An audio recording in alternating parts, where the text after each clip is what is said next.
Marty Strauss gets an early release from prison when he accepts an offer to become a live-in bodyguard for Joseph Whitehead, a wealthy eccentric who's become increasingly reclusive over the last few decades.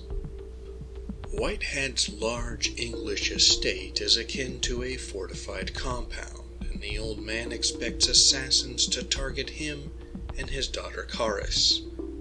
As he acquaints himself with the house and its occupants, Marty becomes aware of a supernatural quality to this situation.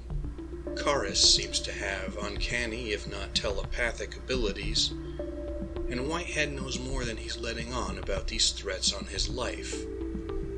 In fact, they seem intimately tied to an individual from Whitehead's past who helped him establish his position and fortune in the immediate aftermath of World War II.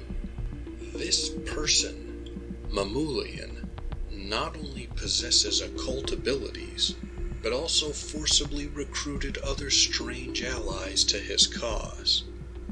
Marty now wonders how he can possibly keep his word to protect Whitehead, and whether he will be able to rebuild his life, since he has only traded one dangerous situation for another.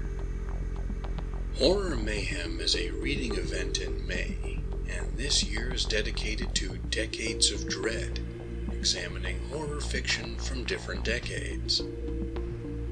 I'll have links in the description to the creators and co-hosts of Horror Mayhem, so you can check out all of their awesome videos too. There will be mild spoilers throughout the middle portion of this video, so skip ahead if you haven't read the novel and want to go in spoiler-free. From the prologue onward, the main allusion of this novel is to the story of Faust. You know, the medieval doctor and sorcerer who bargains his soul to Mephistopheles for all manner of worldly power and knowledge. A lot of the Damnation Game concerns itself with characters who are knowingly or unknowingly entering into agreements, contracts, bargains, or other sorts of deals, all to try and improve the circumstances of their lives or trying to avoid their end of other things. Tied into this theme is also the theme of imprisonment. Marty begins the novel in a literal prison, and in order to get out, turns himself into another kind of prisoner to the needs and whims of an old rich weirdo. Whitehead, the aforementioned old rich weirdo, has turned his house into a prison trying to keep out Mamoulian, who in turn feels imprisoned not only by the pact he insists Whitehead made with him, but also by the material world, by which he feels increasingly weighed down and disgusted. Of course, through his occult abilities, Mamoulian keeps various people enthralled to his will, making them prisoners in a way where they cannot escape servitude, even in death. Caris is also imprisoned in a variety of ways.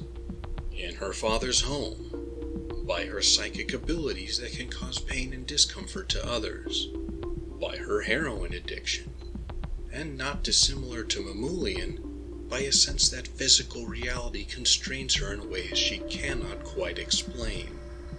These entwined themes are so persistent throughout the novel that it is easy to guess the general trajectory of the plot, but it does create a consistent tone and metaphorical richness to the book. The nearest thing like it that I can think of is Anton Chekhov's short story, The Bet, which is another exploration of various types of imprisonment. I'll put a link to a free copy of the short story in the description so you can check it out for yourself. The structure of the book and the interactions of the characters presents a particular problem. Mamoulian is the most interesting character by far, and it is not a stretch to read the novel and consider him one of, if not the, protagonist. The difficulty with this situation is that for much of the early going of the novel, he is absent because the other characters consider him a predatory, hostile force. He is mysterious, unpredictable and dangerous. The more he takes center stage, however, the less mysterious and the less threatening he seems. In many ways, this mutes a lot of the horror to this horror novel.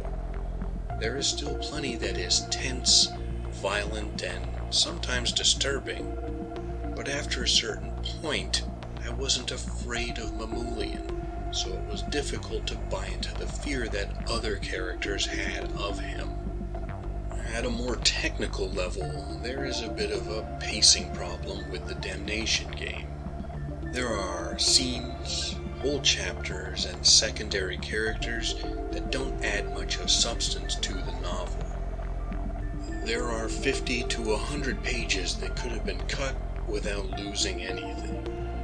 Marty is also the weakest of the lead characters, but we spend the most time with him, which is unfortunate. By the time we get to the end, I'm not exactly sure who the novel thinks I should be rooting for. Clive Barker certainly earns his reputation for graphic depictions of the grotesque and brutality. In this novel, nothing is off limits. Violence to animals and children, struggles with various addictions, frank depictions of sex, bodily mutilation, and a sort of existential terror. I'm more familiar with Clive Barker through his movies like Hellraiser than through his books, but in either medium I have a mixed track record with him. The Damnation Game captures that experience for me. There are elements of the novel I find engaging, but as I explained earlier, there are parts and choices Barker makes that don't hit at all and make the book feel overlong, muddled, or both. I do think it's a solid supernatural horror novel, but I wouldn't say it's excellent. But what do you, the audience at home, think? Have you read The Damnation Game? How do you think it ranks among Barker's works and among horror novels in general? Should Barker's reputation as a writer of horror and weird fiction be even more prominent than it currently is? What are you reading for Horror Mayhem in the Decades of Dread? Be sure to share your thoughts in the comments. If you're looking for a fan's spoiler-free review, you should check out this video by author Brian Lee Durfee and his #1 television program in the history of the entire universe. Thank you for taking the time to listen to my peculiar notions. If you appreciate this channel and want to support it, you know what to do. You can also take a moment to like, comment, share, and subscribe to the channel of another YouTube creator you enjoy, like all those participating in Horror Mayhem. Otherwise, the algorithm will cheat them with a rigged game of chance. Until next time, enjoy some good horror stories. Live and be well.